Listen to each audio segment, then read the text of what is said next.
Okay, so remember right here, I've written down the equation for your z-score. So you definitely want to know this.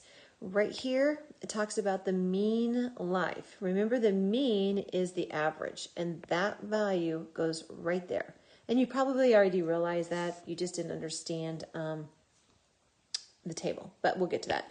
This is the standard deviation of 86. That little symbol right there is for your standard deviation. So that 86 is going to go right here. Now, what they want to know is they want this to be at least 960. So I'm going to show you something, and I think it'll help you understand the table a little bit more. So on your standard bell curve, right here in the middle is always the mean. So for this problem, my mean is 1,023.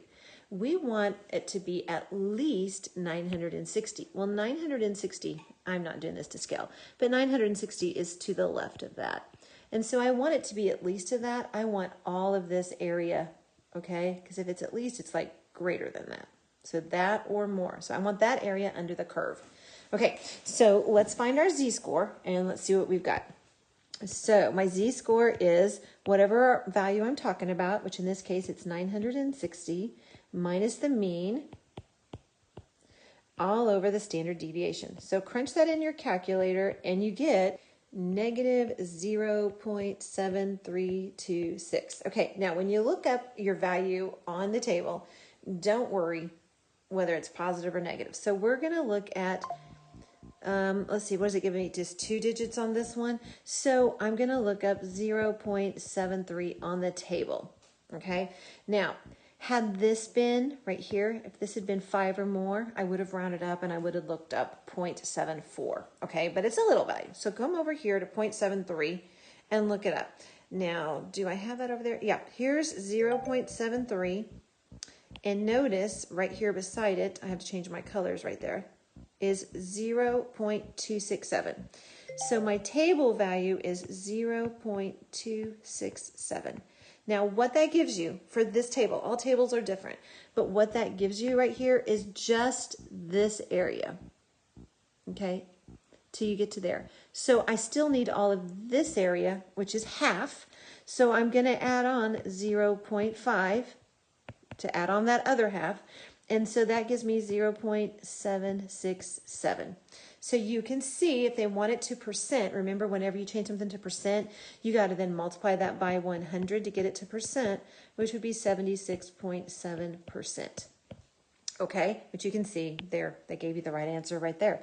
Okay, so what about between? Let's try one more. Okay, so they want it between 830 and 890. So when I'm looking at my lovely bell curve here, who cares? It's to the left. But here's 830, kind of. 890 is somewhere in here, and they want it between. I'm going to tell you a little hint. Anytime it says between, just subtract the 2 values you get from your table. So I want between. Doesn't matter which one you do first. I usually choose the bigger one first. So I'm going to do my z-score.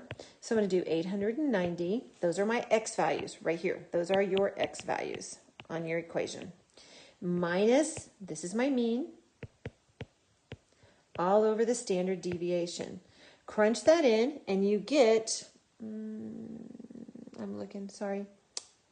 negative 1.5465. Okay, so go to the table.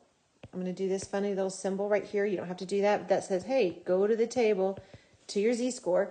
Ignore the negative. So I'm going to look up the value 1.55 because this value right here is 5 or more. So I'm going to round him up.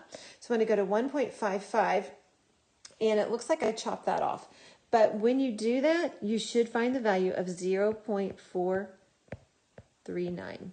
Okay, so go pause this, see if you can go find that value real quick. Now, let's try the other one. We're going to do the same thing, but this one's for 830.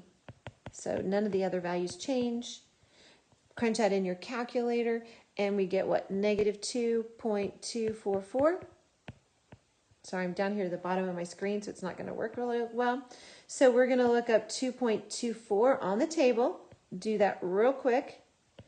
2.24. Does that one show up? 2.24. It does. It's right up here at the top. So it looks like it's 0.487. okay? So we're just going to subtract those values. Remember what it does is it gives you the value to the right, okay? So I just want the value in between. So just subtract those two. So take the larger one minus the smaller one. And when you do that, and I'll do this in a different color. Let me see if I can get it down here. But we get 0.048. Again, multiply that by 100 and you get 4.8%. So, yay!